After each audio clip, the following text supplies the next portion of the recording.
There are people in this world who are practically unbeatable, people who possess the discipline of a samurai, and perhaps you are seeking that level of commitment. You are working every day, seriously, with real effort, and yet, when you stop and look at where you've arrived, there's a gap between what you produce and what you know you're capable of being. If you are going through or have gone through this, know that it is more common than you imagine, and also know that this problem that you are facing has a specific name.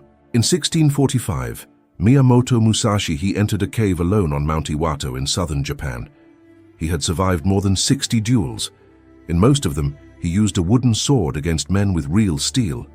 And he did not enter that cave to meditate. He went in to write. The text that came out of there, the Go-Rin no-Sho, the Book of Five Rings, is a combat manual. But this combat manual carries a diagnosis of why most people, warriors, artists, leaders, anyone with a skill, consistently operate below their true potential. Musashi identified the problem with surgical precision. And neuroscience, it confirms everything he described. Before we get into the content, I want to leave a brief message. This channel is for people who already understand that real growth doesn't happen by accident. It happens when you stop acting for approval and start acting for clarity. If you are one of those people, you're in the right place. Right. Subscribe to the channel. The next video this channel will publish is about the Japanese concept. That helps you deal with overthinking in 7 days. Turn on notifications so you'll be alerted when this video is published. Now, let's go to the video. Chapter 1. The Problem You Can't Name. There is a pattern that appears in virtually every person who operates below their own potential. It's definitely not a lack of ambition. I'll describe this to you through Connor's story. Connor was 34 years old when he received an offer. He was a senior designer at an agency in Chicago. Solid portfolio.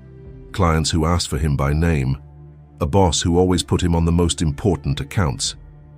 Theoretically, everything in his life was perfect. But Connor would wake up at 3 in the morning with a feeling he couldn't quite put into words.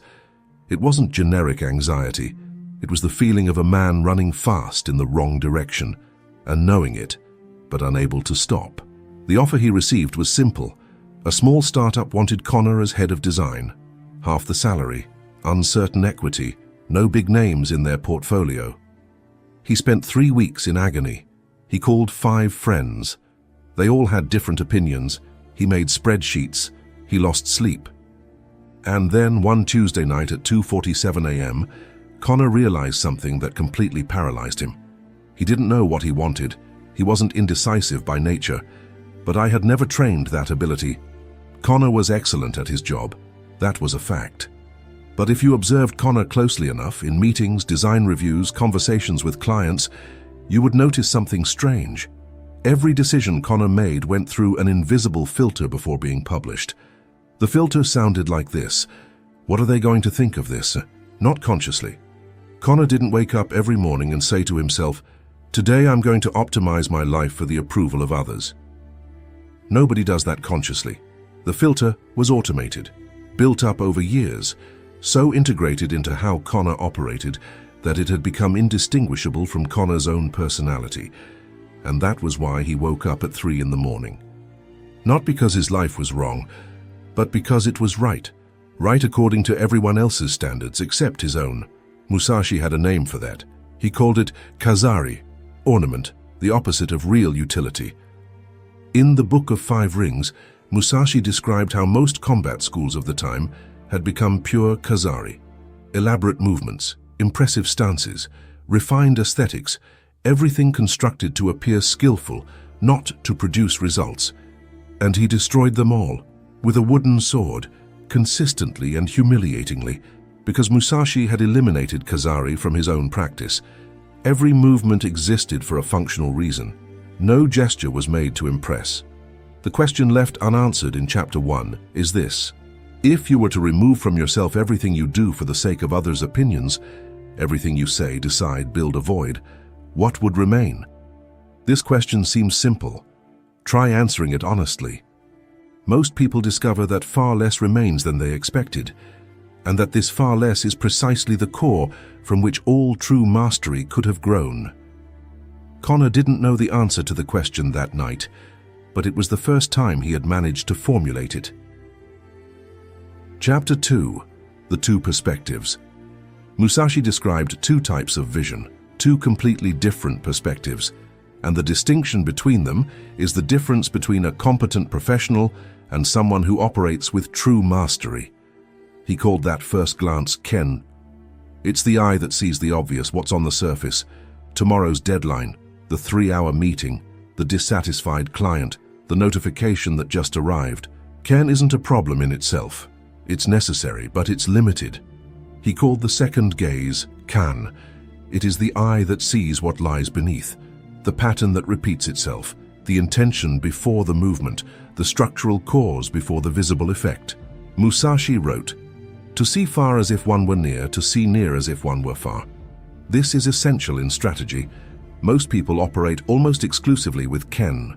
They see what's immediately in front of them and react, and they call that competence.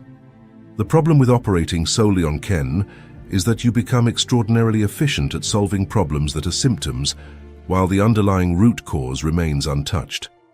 Connor was a master of Ken. That's what made him valuable at the agency. He saw visible problems and solved them quickly. Happy clients, satisfied boss, good numbers in his portfolio. But the structural cause of the 3 o'clock feeling, a life built according to the wrong criteria, had never been touched. Because Kan demands to stop. And stopping for someone who has learned to value themselves through speed of response seems dangerous.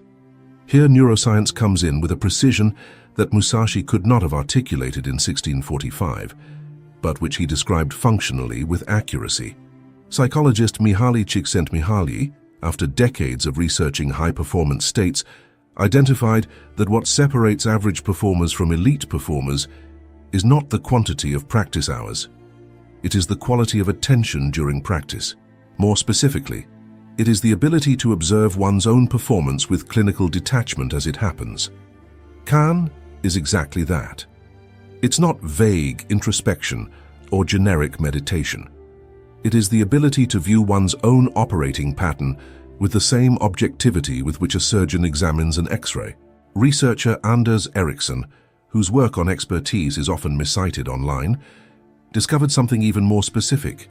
Practitioners who developed Kan, his word was mental representations, were able to identify errors in their own performance before receiving external feedback. They didn't need approval to know if they were right. They knew. Connor went to a public library one Saturday afternoon, not to do research, just to sit somewhere without a screen, and he stared at his own hands for 40 minutes, thinking about the last time I drew something without anyone asking me to. The answer was, at 16 years old. 18 years of pure Ken. 18 years responding to what others demanded, with such efficiency that he had confused the response with the intention. Kan begins with a simple yet devastating question.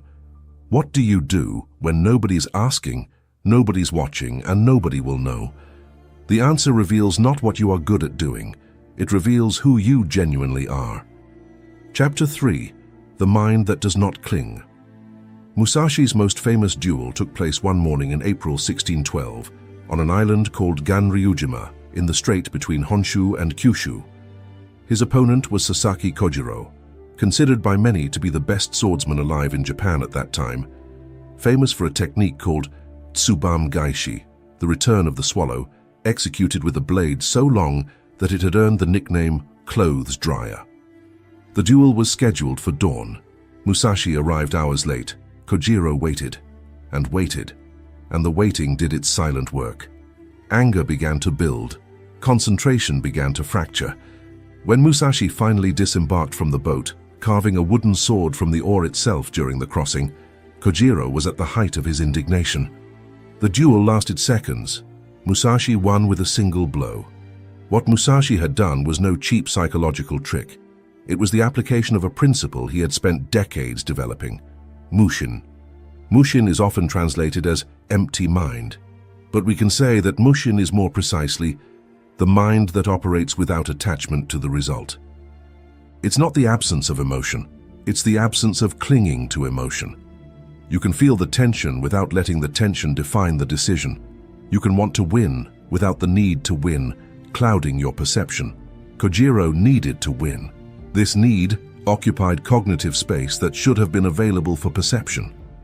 Musashi operated in Mushin. His cognitive space was completely available for what was happening, not for what he needed to happen. Here, neuroscience offers an explanation that would seem strange to Musashi, but which confirms the mechanism with disconcerting precision. What we call pressure, the feeling that much is at stake, activates the hypothalamic pituitary adrenal axis and raises cortisol levels. Cortisol, at moderate levels, increases performance. But when the need for a specific outcome dominates the internal state, cortisol exceeds the optimal point and begins to compromise precisely the functions necessary for high performance: working memory, decision-making, selective attention. In other words, the more you think about needing to win, the more you deteriorate the capabilities that make victory possible. That it's not abstract philosophy. It's the functional description of a specific neurological state, and it's trainable. Connor received a second offer 3 months after the first. Different, even smaller, even riskier. This time, instead of calling 5 friends, he sat with the proposal for an entire week without consulting anyone. The discomfort this week was considerable. The silence, lacking external validation, had a physical weight that Connor hadn't anticipated. But on the 7th day, there was something different about the silence. It wasn't peace, it was clarity. A specific, almost clinical clarity about what he wanted. Not what he should want, not what would make sense to explain to others, but what he genuinely wanted when the noise of approval stopped. This was Mushin in its early stages, the mind beginning to operate without the burden of needing approval as a primary filter. This is not the final stage, it's the beginning of training, but it's distinguishable. You know when it's there. Chapter 4. Repetition that transforms. There's a sentence in the Book of 5 Rings that most readers skim through without stopping. Study the path diligently. The sentence does not say, train a lot. It doesn't say, repeat until it becomes automatic. The phrase says, study the path diligently. The difference is enormous. Mechanical repetition creates automatism. It is useful for skills that need to be performed without conscious thought, driving a car on a familiar street, typing without looking at the keyboard. But automation doesn't create mastery, it creates efficiency within a fixed pattern. Musashi didn't want efficiency within a fixed pattern. He wanted adaptability, the ability to respond to what was actually happening, not to what had happened in the last 100 repetitions. Anders Ericsson, whose work was inaccurately popularized by the concept of the 10,000 hours, actually discovered something far more specific than practice for a long time. What separates elite performers from competent performers is not the volume of practice. It's what Ericsson called deliberate practice, where each session targets a specific weakness, where the practitioner constantly operates outside their comfort zone, and where feedback is immediate and specific. In other words, Khan applied to development itself. Musashi described the same principle using different language. He called it hyoho, strategy as a way of seeing the world. The same principle that made him unbeatable with the sword was the same one he used to sculpt, to paint, to build architecture. Mastery wasn't specific to one skill. It was a transferable method, and the method had a central characteristic. Each training session targeted a specific weakness, not an existing strength. This is counterintuitive. Reinforcing strengths is pleasurable. Attacking weaknesses is uncomfortable. But reinforcing your strengths only increases the distance between what you already do well and what you can't do. It doesn't expand the ceiling. It only deepens what already exists. Connor made a simple decision the month after the second proposal. Instead of taking more general design courses, he identified the one specific thing that consistently held him back. He was unable to defend his creative decisions under pressure. When a client questioned him, Connor would back down. Not because the decisions were wrong, they were usually right, but because the need for approval was stronger than his confidence in his own judgment. So Connor began practicing one thing for 90 days. In every client meeting, regardless of the pressure, he presented the decision with a structured justification, and stuck with it for at least one round of questions before considering changing it. He wasn't treating rigidity as virtue, but he needed to build the muscle of self-confidence in his own kan before he could exercise genuine flexibility. It was deliberate repetition, targeting a specific weakness with immediate and observable feedback. 90 days later, Connor was not more the same designer. He hadn't learned a new technique, but had developed a different kind of mind. Chapter 5, or what Musashi really was. There is a piece of information about Musashi that almost never appears in popular versions of his story. After the age of 60, after all the duels, after the Book of Five Rings, the works that Musashi left behind were not treatises on combat. They were paintings. They were sculptures made of wood. It was a rock garden that he designed himself. One of his paintings, Shrike on a Dead Branch, a bird in dry branch, executed in India ink, is now in a museum in Tokyo and is considered one of the most important works of the Edo period, not by an artist, by a swordsman who had never formally studied painting. This is no coincidence. It demonstrates the central principle of all of Musashi's work. Hyohor, the way of strategy, is not specific to any one discipline. It is a method of developing the mind that operates the same way in any arena. Kan, Mushin, and deliberate repetition are not combat techniques. They are characteristics of a specific type of mind, a mind that can see accurately, operate without ego interference, and improve in a targeted way in any field. Musashi was not just a fighting genius, he was also an artist.